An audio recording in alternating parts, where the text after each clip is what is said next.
अस्सलाम वालेकुम नाजरीन, मेरे साथ होंगे आज इरफान खान साहब। बहुत अहम तबसरा है।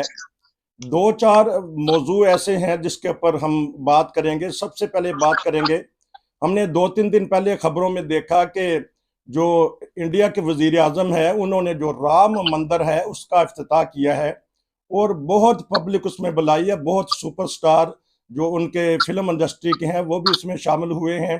इस बारे में पता करेंगे और साथ ही ये राम मंदिर के साथ फिर दोबारा वो पुरानी यादें आ जाती हैं कि 30-32 साल पहले वहाँ बाबरी मस्जिद को जिस तरह शहीद किया गया और उसकी जगह राम मंदिर तामीर किया गया। अभी भी मुसलमानों में वहाँ बेचैनी पाई जाती है, बल्कि आलमी सतह पर मुसलमानों में ये बेचैनी पाई जाती है कि क्या वजह है कि जब से मोदी सरकार आई है या जब से ये पार्टी बरसरे इक़्तिदार आई है, वहाँ मुसलमानों का रहना कुछ ना कुछ मुश्किल होता जा रहा है। और इसी तरह हम पाकिस्तानी उस पर बात करेंगे, लेकिन सबसे पहले यही मैं सवाल करूंगा इरफान खान साहब से कि पाकिस्तान ने ये आलमी सतह पर मसला उठाया है कि बाबरी मस्जिद को शहीद किया गया और वहाँ राम मंदिर तामीर किया गया। इस बारे में पाकिस्तानी हुकूमत को किस तरह देख रहे हैं जी? जी साहब, बात यह है कि ये अब जो बात उठाई गई है, या तो जब वो मंदिर तामीर हो रहा था उस वक्त छोड़ डाला जाता और मुसलसल उसके लिए प्रेशराइज किया जाता। ये तो अब एक सियासी बयान है, एक खानापुरी वाली बात है जिसके लिए कोई भी नोटिस नहीं लेगा। और मंदिर तामीर हो गया और उसका इफ्तिताह हो गया। अब आपके कहने में किसी ने मंदिर को गिरा तो नहीं देना। तो ये तो बातें वो होती है जब शुरू किया जाए, जब किसी चीज का आगाज होने लगा हो उस वक्त प्रोटेस्ट किया जाए।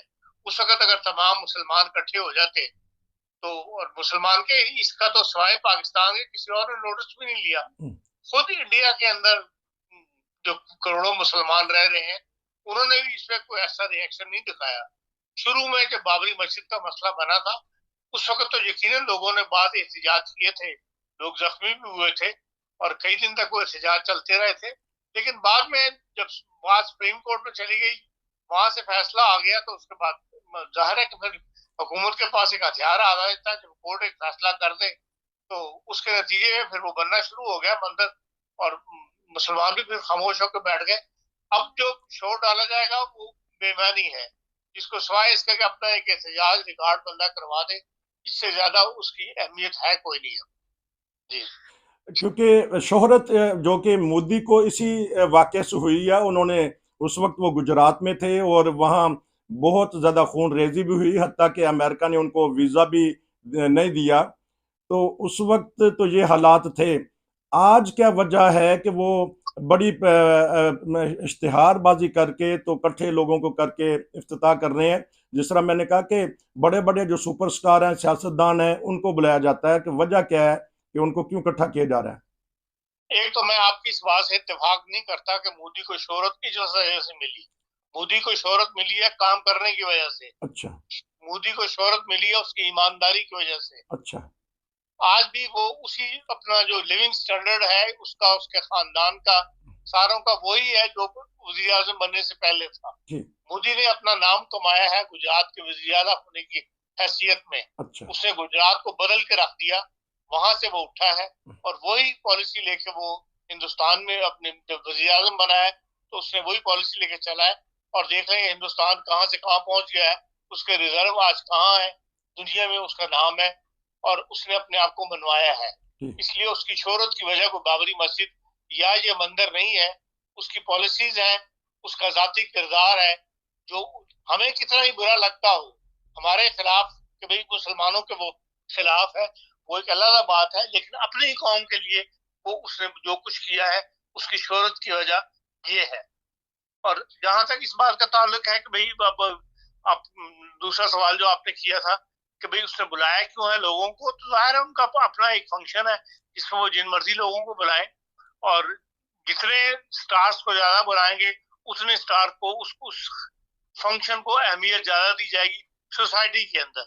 मगरबी दुनिया ने नोटिस भी नहीं लिया इस बात का। आपने किसी टेलीविजन पे उसकी खबर देखी या किसी अखबार में जेल देखी? अपनी सोसाइटी के लिए हिंदुस्तान के अंदर उसने अपना लोहा बनवाने के लिए उसने ये स्टेप उठाया कि इस किस्म के शख्सियात को इकट्ठा किया जो आम पब्लिक के अंदर मकबूल हैं, जिनको पब्लिक पसंद करती है, जिनसे बात करना, जिनको देखना पब्लिक पसंद करती है, उनको बुलाकर उस इफ्तार की फंक्शन को जो है और ज्यादा शानदार कर लिया। इससे ज्यादा तो और कोई नहीं, ये 2-4 दिन की बात है, इसके बाद फिर मामूल की जिंदगी में बात आ जाएगी। लेकिन जो असरात इसके मरतब हुए मुसलमान सोसाइटी के ऊपर, बहरहाल इसके नेगेटिव पहलू भी मौजूद है और उससे हम इनकार नहीं कर सकते। इसी जेर असर पाकिस्तान ने आलमी सतह पे इस मसले को उठाया है, तो क्या देखते हैं? हालांकि आलमी सतह पर पाकिस्तान उठाने से मुराद ये है कि पाकिस्तान ने एक तकरीर की, उसके बाद 50 आदमियों ने खड़े होकर पाकिस्तान को फेवर किया। जी, कोई ऐसी बात आपने सुनी? एक पाकिस्तान के जो मुनीर अकरम साहब ने तकरीर की है यूनाइटेड नेशन में, उसके बाद आने वाले मुकर्रीन में से किसी एक ने उनकी तकरीर का नोटिस लिया? ये मसला है हिंदुस्तान और पाकिस्तान के दरमियान जो दुश्मनी मौजूद है उसका, जी, और उस लिहाज से दोनों एक दूसरे के वीक पॉइंट्स ढूंढते हैं, उसको बयान करते हैं, उनको बदनाम करने के लिए। कभी इंडिया पाकिस्तान के वीक पॉइंट ढूंढता है, पाकिस्तान इंडिया के वीक पॉइंट ढूंढता है। इससे ज्यादा तकरीर, मैंने कहा, इससे ज्यादा इसकी कोई अहमियत नहीं है। या तो आप देखिए, या कहना कि अगले 2 दिन के अंदर ये आने वाले मुकर्रीन या उसके बाद इजलास के जितने भी लोग थे, उन्होंने इस बात का नोटिस लिया, उसका जिक्र किया। खुद मुसलमान मुल्कों ने कोई उसका जिक्र नहीं किया मुनीर अकरम की तकरीर के बाद। नाज़रीन, प्रोग्राम के दूसरे हिस्से में बात करेंगे कि पाकिस्तान में खुद भी ऐसे वाक़यात हो जाते हैं जहां दूसरी कम्युनिटी के लोग गैर महफूज हैं। इस सिलसिले में मैं इरफान खान साहब से पता करूंगा कि क्या वजह है कि 2023 में भी हमने देखा है कि वहां मजहबी तौर पर फसादात हुए, जड़ावाला वाक़या देख लिया हमने, और इसके साथ ही हमने अहमदिया कम्युनिटी के खिलाफ तो खूब गुस्सा निकालते हैं अवाम भी, इंतज़ामिया भी, पुलिस भी। क्या वजह है कि फिर ये वबाल उठ जाता है? और हाल ही में कल परसों की बात है कि सियालकोट के एक इलाका मूसा वाला है, वहाँ अहमदिया कब्रों की बेहुरमती की गई। इस बारे में क्या कहेंगे? देखें, दसके में और उसके साथ जो छोटा गांव है, वहाँ 2 वाकयात हुए हैं और 60 से ज्यादा कब्रों को उन्होंने वहाँ जिसके कब्जे वगैरह तोड़े हैं।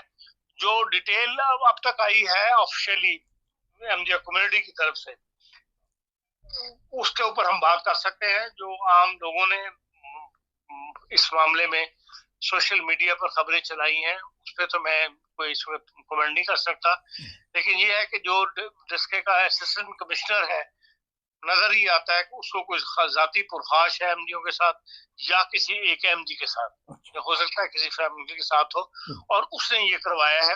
जो 4 पुलिस वाले वहां गए हैं अथॉरिटी लेके तोड़ने के लिए, उन्होंने यही कहा कि हमें असिस्टेंट कमिश्नर ने हुक्म दिया है कि आप ये, उसका नाम भी उन्होंने उसके अंदर दिया हुआ है, तो उसने ये हुक्म दिया था। तो बहरहाल एक सरकारी ओहदे पे होते हुए उसका ये और इस किस्म के अहकाम जारी करना जो है, ये सिवाय दुश्मनी के और कोई नहीं। या तो कोई मजहबी इंतहा पसंद होता, ऐसी बात ऑर्डर करता, तो फिर हम कह सकते थे कि हाँ ये मजहबी दुश्मनी है, ये मुझे कोई जाती किसी की पुरखाश लगती है। और एक ऐसा कब्रिस्तान जो कि हुकूमत पंजाब औकाफ ने ही अलाट किया हो, वो जमीन महकमा औकाफ की मार्फत ही जमात अहमदिया मुकामी को दी गई है, वहाँ की जमात को, कभी आप यहाँ पे कब्रिस्तान बना लें। उसमें क्योंकि गुजरगाह भी है, इसलिए उसके गिर्द कोई 4 दीवारी नहीं बनाई गई, क्योंकि आपको पता है गाँव के अंदर गुजरगाहें बन जाती हैं लोग इधर से उधर जाने के लिए, इस वजह से वहाँ 4 दीवारी नहीं थी और ये स्टेप उठा दिया गया। और ऑन दी होल इस किस्म के वाकयात जो है मुसलसल ज्यादातर पंजाब में हो रहे हैं, तो पूरे पाकिस्तान में तो हम नहीं कह सकते। गो मुखालफत पूरे पाकिस्तान में मौजूद है और इक्का दुक्का वाकयात पूरे पाकिस्तान में भी होते रहते हैं, लेकिन पंजाब के अंदर ये खसूसियत के साथ है। इसके साथ ही जो कल सेमिनार हुआ है, परसों शाम को जो सेमिनार कराची में हुआ है, उसके अंदर बड़ी खुल के वजीर आला ने, जो सिंध के वजीर आला है जस्टिस मकबूल अहमद साहब, क्या नाम है उनका, बड़ी खुल के बात की और उन्होंने कहा कि भाई जो आम तौर पर अखबारों ने उसको कोट नहीं किया, लेकिन उन्होंने ये अपनी बात तकरीर में की है कि भाई अहमदियों की इबादत करने के बारे में जो कोर्ट का फैसला मौजूद है कि अहमदी अपनी अकीदे के मुताबिक जो है इबादत कर सकते हैं। और इसलिए एमडीओ को भी इबादत करने का पूरा हक हासिल है। ये उन्होंने अपनी तकरीर में कहा है, जहाँ दूसरे कम्युनिटीज का उन्होंने जिक्र किया है, वहाँ एमडीओ कम्युनिटी का भी जिक्र किया है, जो कि पंजाब में कोई जरूरत नहीं करता, लेकिन बहरहाल उन्होंने ये बात वहां पर की है और कि भी इस किस्म के वाकयात जो है वो नहीं होने चाहिए, जिससे एमजे कम्युनिटी के ऊपर, इबादतों के ऊपर या उनके अजीजे के इजहार पर उन पर पाबंदी लगाई जाए। इसलिए बहरहाल दोनों तरफ के लोग मौजूद है, पाकिस्तान में अच्छे लोग भी मौजूद है, बुरे लोग मौजूद है। डस्के का वाकया इस लिहाज से काबिल इंतहाई काबिल मजम्मत है कि उसके अंदर एक असिस्टेंट कमिश्नर जो है वो इन्वॉल्व है। कोई ऐसी खबर अभी तक नहीं आई कि असिस्टेंट कमिश्नर के पास कोई लोग गए हों, कोई जत्था गया हो, कोई उलमा गए हों या इंतहा पसंदों गए हों कि जी हम इस कब्रिस्तान से ये मिटा दिए जाएं, कदमों पे नाम मिटा दिए जाएं या कदमों से तोड़ दिए जाएं। कोई ऐसी खबर अभी आई नहीं, तो इसलिए अभी तक के जो हालात इल्म में आए हैं उसके मुताबिक तो ये असिस्टेंट कमिश्नर की किसी जाती दुश्मनी का नतीजा है, किसी जाती दुश्मनी का नतीजा है जिसकी वजह से वहाँ फसादात भड़क उठते हैं। तो ये बताइएगा कि ऐसी सूरत हाल बड़ी बड़ी इंतजामिया को, हमारे वजीर आजम को या जो भी वहाँ वजीर आला हैं पंजाब के, उन तक तो बात पहुँचती होगी किसी ना किसी तरह से, क्योंकि सोशल मीडिया का जमाना है। तो क्या फिर देख रहे हैं कि कुछ इसका अभी मुदावा तक तो प्रेस से जो ये पंजाब की गवर्नमेंट असिस्टेंट कमिश्नर की क्या हैसियत है, डीसी को भी फौरी तौर पर नोटिस लेना चाहिए था। कमिश्नर है, डीपीओ है, किसी का भी कोई वो अभी तक नोटिस लेने की बात नहीं आई। आप तो दूर की बात कर रहे हैं कि वज़ीर आला को नोटिस लेगा। मैं नहीं समझता वज़ीर आला ने ना को पहले नोटिस लिए, जो होता रहा पीछे कब्रिस्तानों के बारे में, और अभी मुझे कोई उम्मीद नहीं इनसे, नकवी साहब से जो है पंजाब के वज़ीर आला। लेकिन जो मुकामी वहाँ के जिला या डिवीजन के हद तक तो है, उनको तो लोगों को नोटिस लेना चाहिए था, लेकिन अभी तक तो कोई ऐसी खबर नहीं आई। नाजरीन, इस मौका से फ़ायदा उठा लेता हूँ मैं, सियासी सूरत हाल पे थोड़ा सा तबसरा कर दीजिएगा। जाके हमारे जो कैंडिडेट हैं तहरीक इंसाफ के, वो जाके कुरान पे हलफ दे रहे हैं कि हम नहीं बदलेंगे। तो अब क्या कांटेदार मुकाबला देख रहे हैं कि तीनों पार्टियां बरसरे इक़्तिदार आना चाहती हैं, दावे सच्चे हैं। क्या देख रहे हैं सियासी सूरत हाल पाकिस्तान की? ये लोग क्या चौथी भी आप मौलाना फजल रहमान साहब को क्यों बाहर करते हैं? वो तो कब से वज़ीर आज़म बनने, सदर पाकिस्तान बनने के ख्वाब देख रहे हैं। देखिए, हर जो बंदा मैदान में उतरता है वो सियासत करने के लिए, वो जाहिर है कि अगर वो किसी पार्टी का मेंबर है, उसकी पार्टी पूरे पाकिस्तान में मौजूद है, तो चाहते तो वो यही है कि हाँ हम जीत जाए और हम हुकूमत बनाए। लेकिन अब ये तो रिजल्ट ही बताएगा कि कौन जो है वो हुकूमत बना सकेगा। अब तक की सूरत हाल के अंदर तो कोई पार्टी भी जो है अक्सरियत लेती हुई नजर नहीं आती, और बज़ाहिर यही नजर आ रहा है कि कोई ऐसी इस्टेब्लिशमेंट की पॉलिसी शायद यही हो कि जो इंडिपेंडेंट है लोग, आजाद उम्मीदवार के तौर पे जो खड़े हैं, उनको फिर हुकूमत खरीद ले और उनको इशारा दे दे कि या फलानी पार्टी के अंदर जो है शामिल हो जाए। अब देखना यह है कि बड़ी पार्टी कौन सी बनती है, सबसे ज्यादा सीटें कौन लेता है। अगर तो बज़ाहिर तो पीपल्स पार्टी की उम्मीदवार नजर पंजाब में तो कम से कम नहीं है इम्कान, लेकिन वो सिंध की अक्सरियत को ले जाते हैं, बहुत बड़ी अक्सरियत को ले जाते हैं। अगर वो सिंध और बलोचिस्तान में कुछ पार्ट सीटें ले जाते हैं तो मुमकिन है बिलावल के लिए जो फिजा बनी हुई है वो तो यही है कि भाई जो आजाद उम्मीदवार है वो बिलावल का साथ दें, और उसके बाद यह है कि बिलावल को इजाजत बना दिया जाए। लेकिन अगर वो अक्सरियत हासिल ना कर सका और मुस्लिम लीग नून ज्यादा अक्सरियत ले गई, तो फिर लाजमी नून का ये बंदा जो है वो फ्रंट लाइन पे आएगा या फ्रंटमैन बनेगा। अब बनता कौन है? बज़ाहिर तो आसार यही लगते हैं कि भाई शायद नवाज शरीफ साहब को चांस ना दिया जाए, अच्छा, किसी और बंदे को जो है नून लीग में से, या तो किसी